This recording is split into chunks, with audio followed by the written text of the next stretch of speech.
Smell that Bam Bam. That Bam Bam burger. I needed that after the pay-per-view. Jeez. Ugh. At least, well, we're going to start having to talk about that, get that out of the way. Yeah, but it was to sudden death again.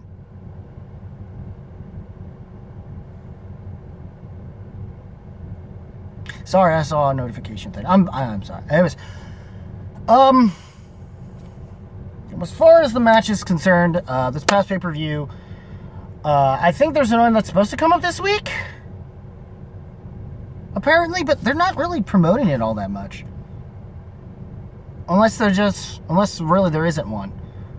I don't know. But anyways, I wanted to do this because since apparently everyone's gonna take off on Monday, this probably uploaded pretty quickly, guys. So you know. So the spoilers for that, man, this match, but given what's already been put out, screw it.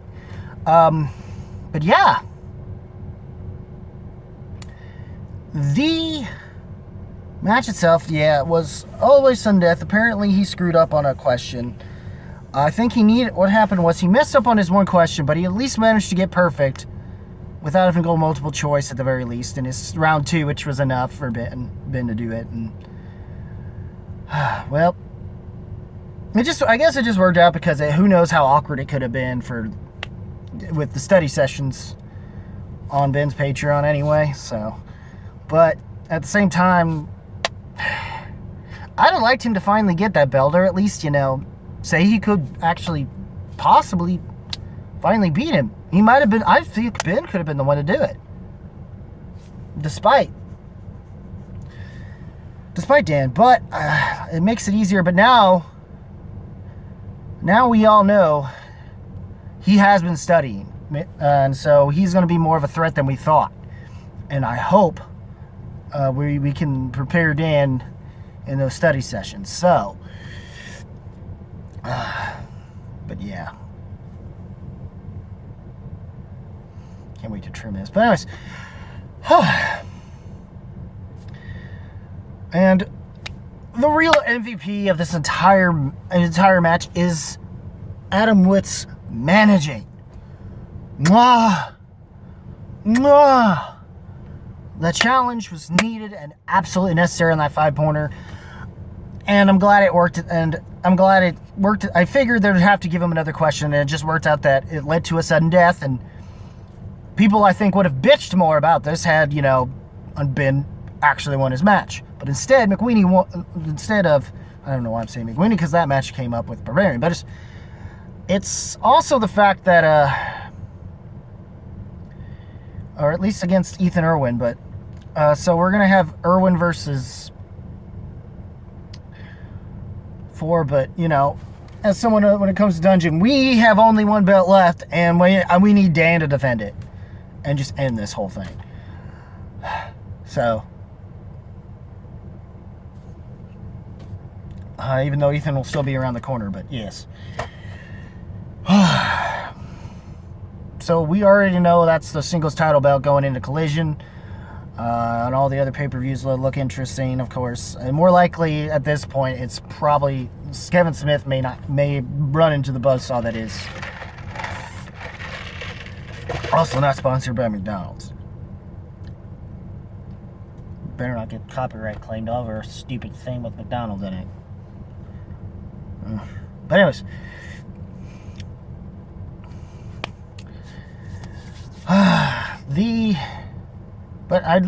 And eventually Danger Zone for the next tournament, depending on who they're going to wind up facing. Because if for some reason they wind up having to face Rushmore straight out the gate,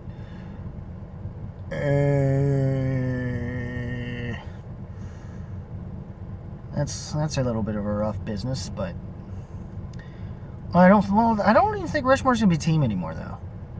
Way it's looking, but they weren't bad. It's just they had it a little too easy on their end, and Danger Zone became the Rude Awakening. Or it's just that JT got tired of carrying Roka. But anyways, he just can't keep up with the game itself.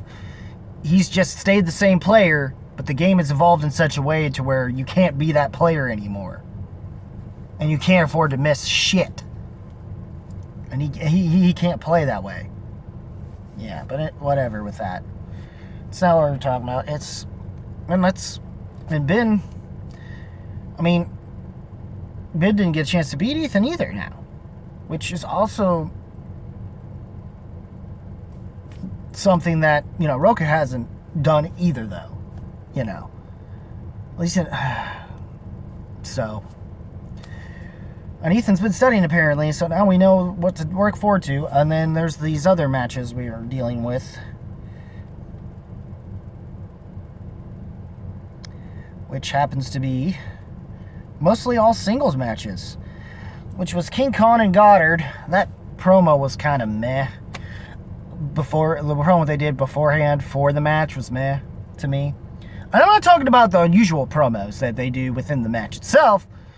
Just the pre-match promo. I just wasn't feeling it. I know Khan's rookie. He's still getting used to, so-and-so, but... What the fuck, Goddard? But, yeah, I don't see you having much excuse. But, whatever. And in this match, it just seems... Despite not managing to get out of a TKO, Khan got to finally answer some questions, and he managed to win. And it seems Goddard's just not having the luck, and his excuse is, well, if we're in studio, it'll be a different story. Maybe. We'll see if that is the case, because so far it's just been virtual matches that he's been losing. And at least Finn Stock Exchange got one win, and more on that after I do some bragging, and I love and want more of that Kaiser Corner. And one of our free agency picks, or at least that we managed to pull off, which was one of the best things they did, and I don't understand why Kate dropped him, or if whatever Kate was scheduling wasn't working. He wasn't able to work in with his schedule, and because of it, she dropped him maybe. But since Del Rio is apparently actually friends with Kaiser, he was able to talk him in, and once he got to drop the dead weight that is Jericho, and unfortunately John Flickinger, though at least he bothered to show up and he tried.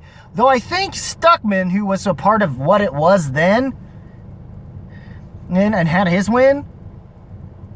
Yeah, Khan showed him up on that one. And Khan once again had his win, of course, speaking of that. And David Del Rio, the diamond in the rough. Roxy knew what she had, but apparently Kate didn't. And whatever you wore to start out with last season, the Den is not anymore.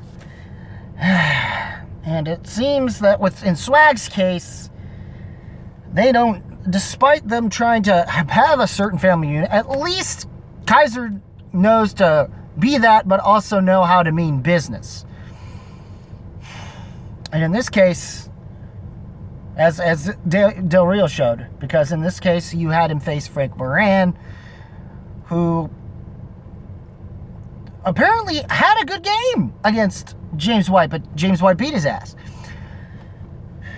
But no matter who it was, and even if Moran somehow managed to pull, he didn't even get any of his questions. It was weird, that match. So with his round 3, so it wouldn't have mattered. All Del Rio had to do was, despite going perfect and only missing the bonus, technically still perfect, just missed a bonus. However, he proved in his. Basically, it was one of those.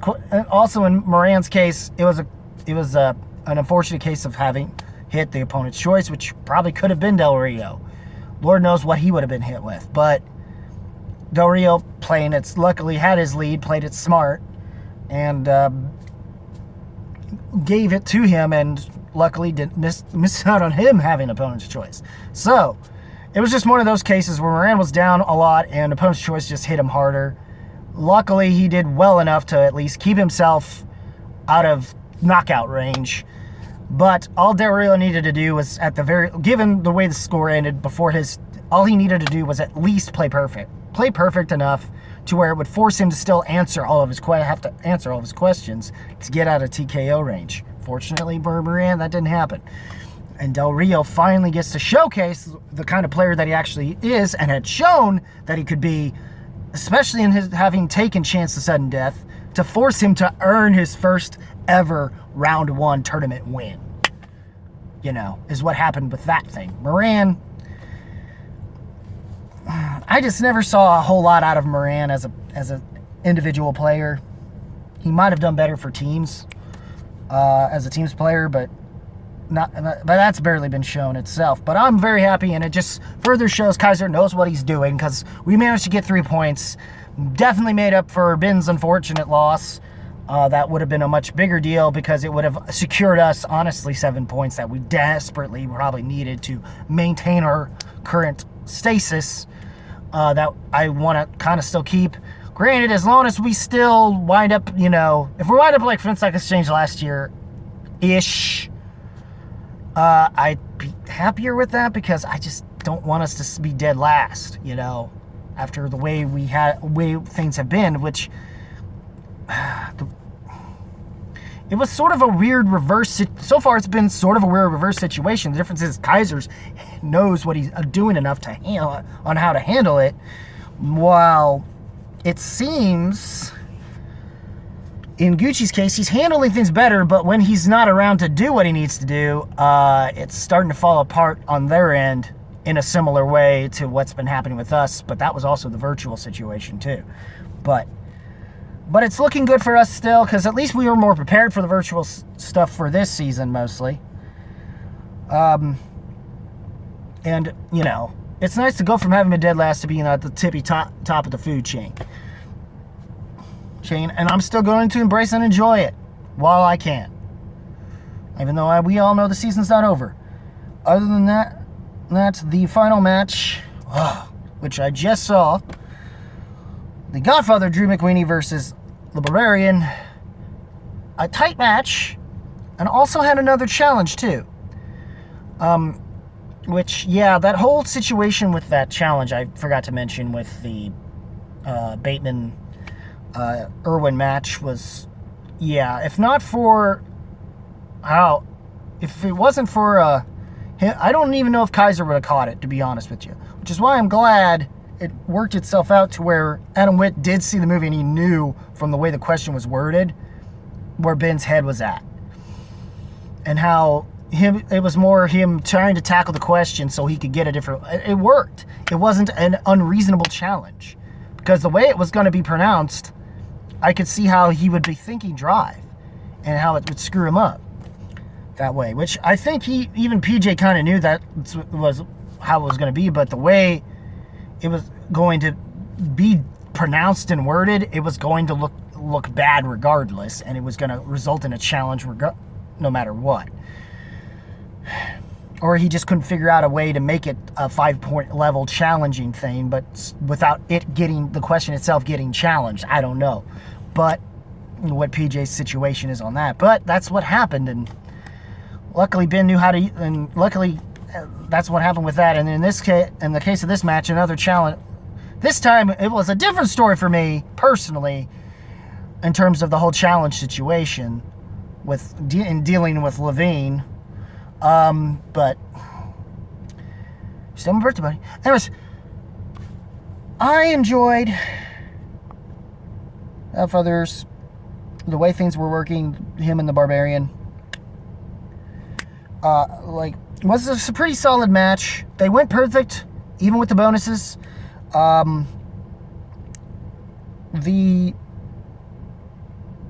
Luckily no opponent's choice happened this time around. But the Barbarian had a perfect round, I believe. But Mcweeny unfortunately missed one of his questions, which cost him, and which Barbarian had soul in it, which essentially would have in any other case scenario, somehow cost him the match. And I thought it was going to be done in by that point. And I probably should have been. And somehow he got his 5. What happened was he unfortunately seemed to have missed his 3, but before a ruling was made, he caught himself and said, realizing it was wrong, and said the actual answer before it would happen.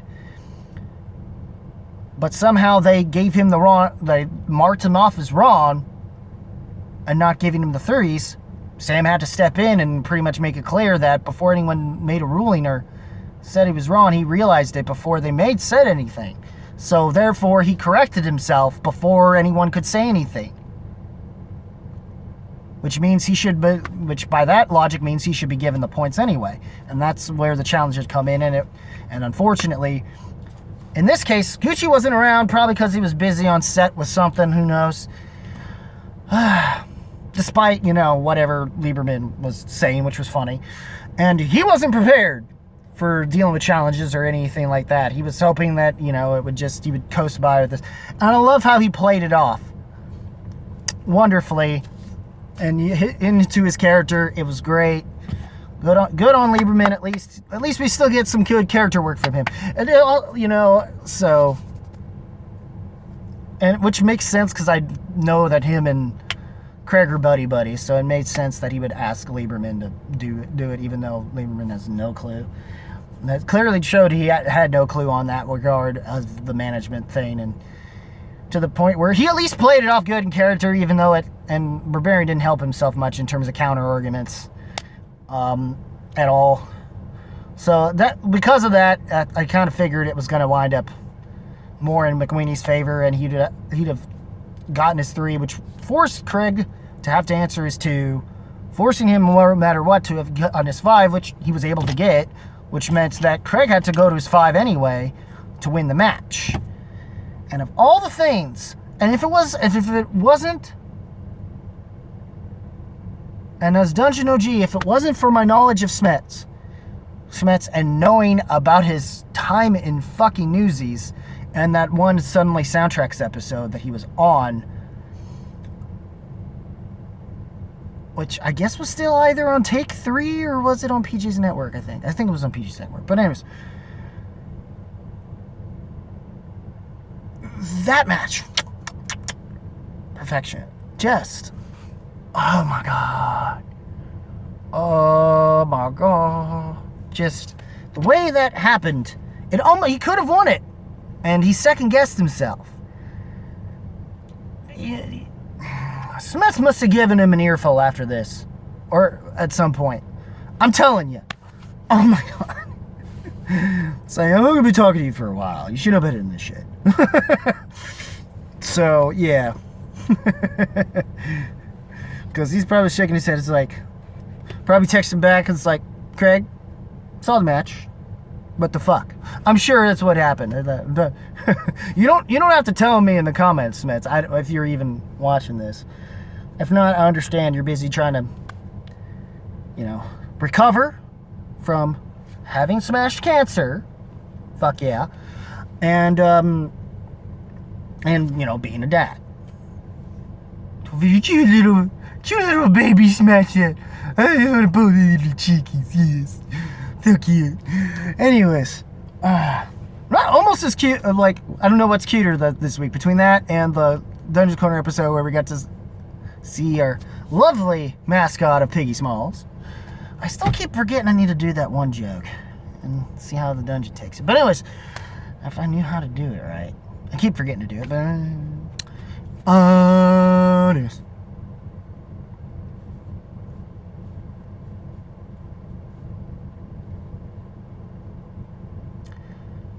But yeah, those were the matches. I don't think there is a pay-per-view tonight. I thought there would be, but I don't remember. If not, that's fine. I think the other pay-per-view is going to try to run on the channel. Which, yeah, that kind of hurt him a little bit doing the pay-per-views the way that they've been. To where it just kind of makes it seem pointless to have them air the way they do them publicly, but I get why they do it, but It's fine. But anyways, those are the matches. My thoughts on the matches. What did you guys think? Leave a comment below. Let me know.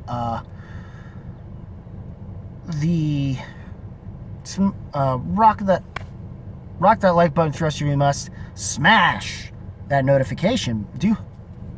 That subscribe button. Hit that notification bell. Also, links in the description to my Facebook page, to the Dungeon page, home of the five-time movie trivia singles champion. Hopefully still for a while longer. Dangerous Day and more.